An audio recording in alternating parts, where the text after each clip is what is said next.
Hi, I'm Avery Hunter. I'm an elementary education major at the University of South Florida, and over these past few assignments, I've been working with the music video Hey Hey Rise Up by Pink Floyd, predominantly because of its strong ties to Global Goal 16. I would say most specifically Global Goal 16b, which calls to strengthen national institutions to prevent violence and combat against terrorism and crime. So, this music video was released 30 years after Pink Floyd had released their last song, and in it they come together to show their support for a famous Ukrainian band member, Andriy from Boombox, as he stands and sings an a cappella rendition of Oh the Red Viburnum in the Meadow, which was a famous Ukrainian march song created in World War One that kind of just represents like patriotic feelings while also being combated with like the hardships of war. Um, this video, like its title, is a call to action for the people across the world to, like Pink Floyd, stand up and fight for Ukraine, to fight against the Russian invasion, and to form a united front that values unity and peace across all people alike. So, similar to last week's assignment, I have gone through this music video and identified 3 key terms from chapters 4 and 5 that I feel best resonate with the concepts displayed in the video and can kind of easily be pointed out through timestamps so that we can just explore their impact and how they help add to the message of the video.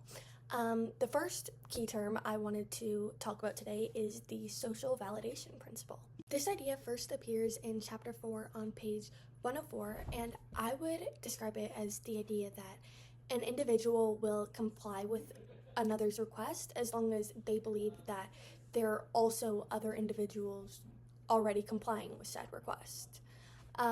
So, to use an example from our textbook, they talk about how advertisers will also say 4 out of 5 people, and similar kind of statistics when it comes to trying to sell a product because they believe that buyers, if they believe the majority of other consumers are buying one specific product, they will be more likely and more drawn to buying that product.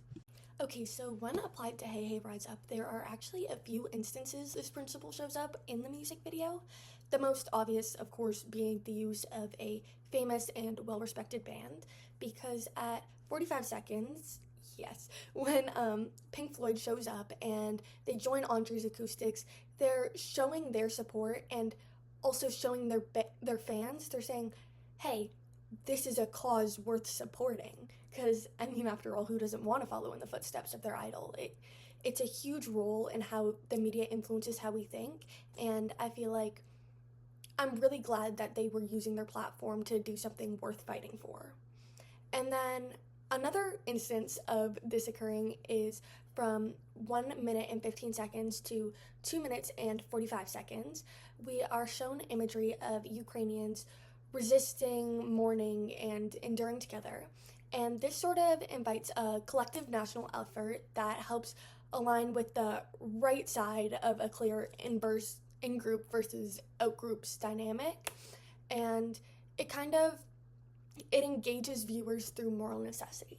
Next, I just want to dive into the use of vocalics throughout the performance, which, in my opinion, was just phenomenal. But anyway, Chapter 5 introduces vocalics on page 131, and I would describe it as sort of the characteristics of a voice that are used to communicate feeling.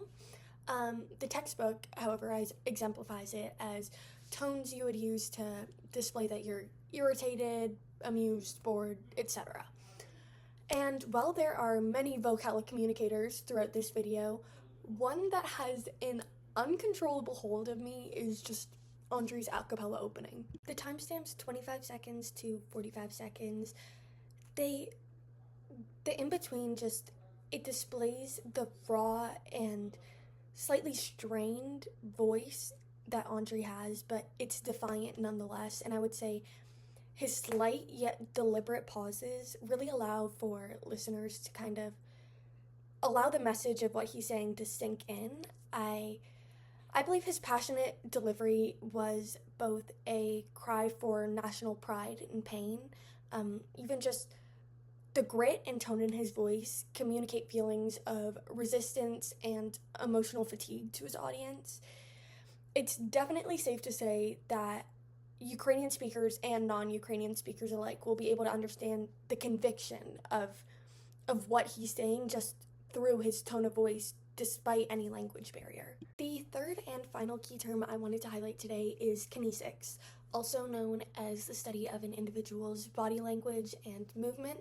The textbook would describe it by comparing the way that you walk with confidence, maybe holding your head high, taking smooth and even strides, versus how you would walk timidly when you're trying to take up as little space as possible, maybe stealing occasional glances, and kind of just exploring what messages that sends to other people who may observe it about you. So, walking confidently, like, I'm happy, I'm proud, walking timidly, I don't feel good about myself, I'm shy. So, it's interesting, but it's definitely very relevant to this music video, and we'll get into how. Okay, so I know I've touched a lot on just how important I feel Andrii's body language was when he was performing in the middle of Kiev Square. But today I wanted to talk about an entirely different aspect of the music video that I feel is just as prevalent, and that is the body language of the actual band members in Pink Floyd. And it was almost unsettling in a way to watch at first, because it was like, for once, this wild band was tame. And from start to finish, whenever you see Pink Floyd appear on the screen in the clips where they're not showing Andrii or real life clips of the Ukrainian people, there's something different about the way they're going about this. I mean, David Gilmour, he's performing with gentle and focused movements, as well as Nick Mason drumming with a steady posture.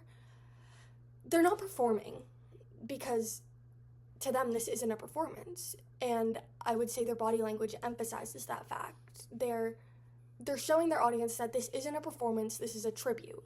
And their lack of theatrics go to show that they value solidarity over showmanship. To wrap up today, I wanted to talk about something that surprised me when I saw it show up in messages about peace, justice, and strong institutions. And that's the social validation principle, which, when I think about it, shouldn't be all that surprising just because of how common it is with peer pressure and other instances in our day-to-day lives. But to recognize that it shows up on such a large scale is definitely humbling in a way. I mean, it's crazy to think that, like, based on this principle, if everyone believed that everyone else was suddenly not going to be racist and they were super against it, then nobody would be racist and we would just have racial equality. I don't know. I'm unsure if it's applicable to all scenarios, but it's definitely something interesting to think about and something I'm definitely going to look out for in future assignments, just because now that I've recognized it, I'm really interested to see what other subliminal areas of my life I can recognize it in.